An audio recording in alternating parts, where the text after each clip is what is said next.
Good morning. This morning's Foreign Affairs Council, as you would expect, will begin its discussions on the subject of Syria. Many of us were in Tunisia on Friday for the Friends of Syria meeting, and the evening before I brought together the United Nations, the Arab League, the Organisation of Islamic Cooperation with myself to discuss the humanitarian question. The real issue, of course, is how to put the pressure on to stop the violence. I very much support the appointment of Kofi Annan as the envoy for the UN and the Arab League. I wish him speedy success in his discussions.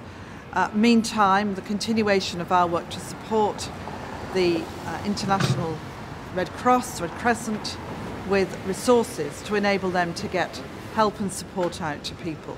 I don't have to tell members of the media who've suffered your own losses in recent days just how difficult and how concerning this whole situation is. But we will continue to look at what we can do, of course looking especially today at sanctions.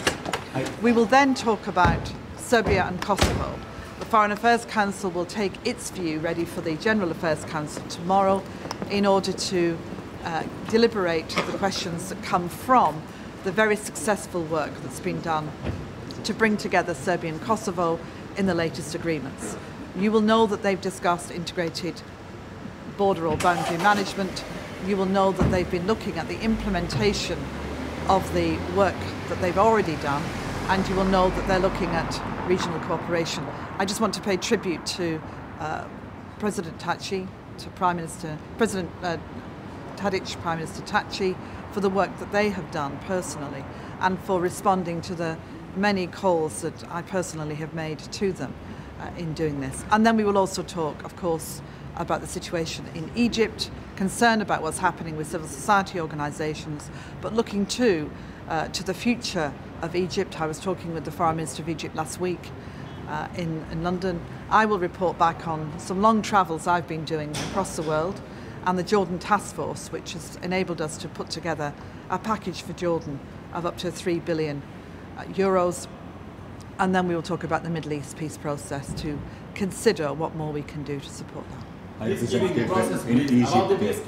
Egypt, High Representative, since yesterday it was the first time of the tribunal. Do you have any comment to say, or do you have any message you did already send to the Prime Minister, the Egyptian Prime Minister? I spoke with the Egyptian Foreign Minister the week before last, and I spoke with him again last week. And I've said to Mohamed Amr that it's very clear they need to sort this out. It's obviously within the responsibilities of government to ensure that there are proper ways in which organisations work. But there is no question that the work that has been going on with many civil society organisations, supported by the European Union, by the United States and others, is of great benefit to the country. And this really does need to be dealt with properly, swiftly, and these people released. We've been in constant contact with our colleagues across the world, including those in the Security Council. Members of the Foreign Affairs Council are also in the Security Council, as you would expect to have done so. So too have I. I've made it perfectly clear that the Security Council members need to take their responsibility for this terrible, terrible tragedy unfolding. And while there is not unity of purpose, if you like, it sends the wrong signal to Assad, and we need to stick together.